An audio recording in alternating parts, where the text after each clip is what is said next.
सा गरजे हम, सावन सा बरसे हम, सूरज सा चमके हम, स्कूल चले हम, स्कूल चले हम।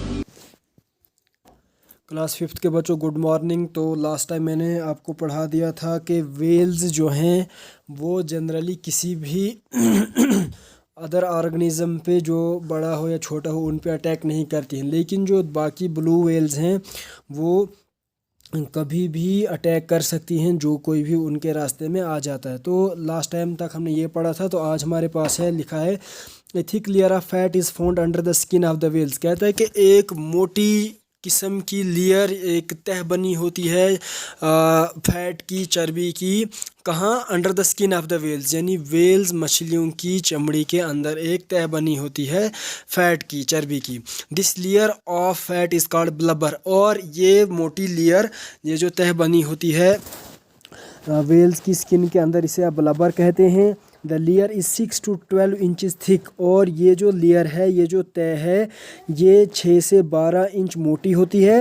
And it keeps the well warm in the cold ocean water. और इसका काम क्या है? इस फैट का काम, फैट लेयर का काम ये है कि ये जो वेल मछली है, इसके बॉडी को ये गर्म रखती है, उस ठंडे समुंदर के पानी के अंदर इसे गर्म रखती है। A kind of oil known as whale oil is obtained from the blubbers. और इन ब्लबर में से एक किस्म का तेल निकाला जाता है या पाया जाता है जिसको आप वेल ऑयल कहते हो।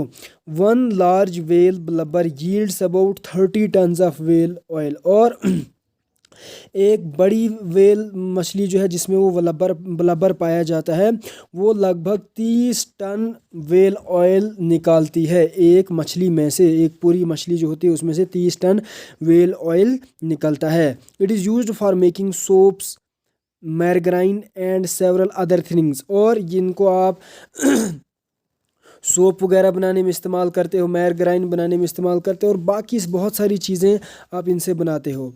Ambergris another useful product is obtained from whales stomach. कहता है कि एक और चीज़ उसके पेट से निकाला जाता है जिसका नाम है एम्बरग्रिस, जो वो भी पेट में से निकाला जाता है, वेल के पेट में से।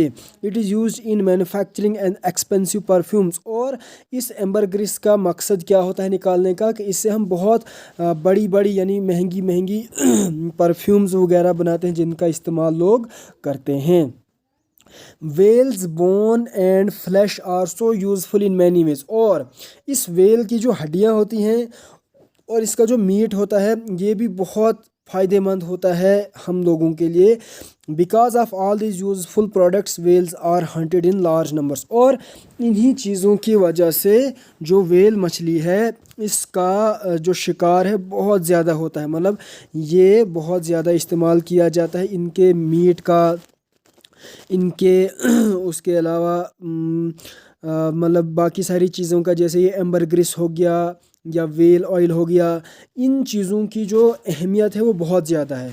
और अहमियत ज़्यादा होने की वजह से लोग जो है इनका शिकार करते हैं ताकि लोग इनका शिकार करके पैसे कमा सकें। लेकिन आपको ये बात मैं यहाँ पे बता दूँ कि वेल का शिकार करना इतना आसान नहीं होता है जितना इस बुक पर लिखा है, ठीक है। तो नेक्स्ट लिखा, in the past hunting whales was difficult but with the development of defence and inventions of new equipments it has become easier now. कहता है कि पहले ज़माने में क्या होता था कि जैसे मैंने कहा कि मछलियों को शिकार करना आसान नहीं होता था, लेकिन आज के ज़माने में जैसे कि हमारे पास साइंस है यानी, और हमारे पास बहुत सारी ऐसी चीज़ें हैं जिनकी मदद से हमें वेल मछली का शिकार करना बहुत ही आसान हो गया है। तो अभी हमारे पास इजी हो गया, ठीक है। नाउ डेज, आज के ज़माने में hunters use motor boats fitted with harpoon guns.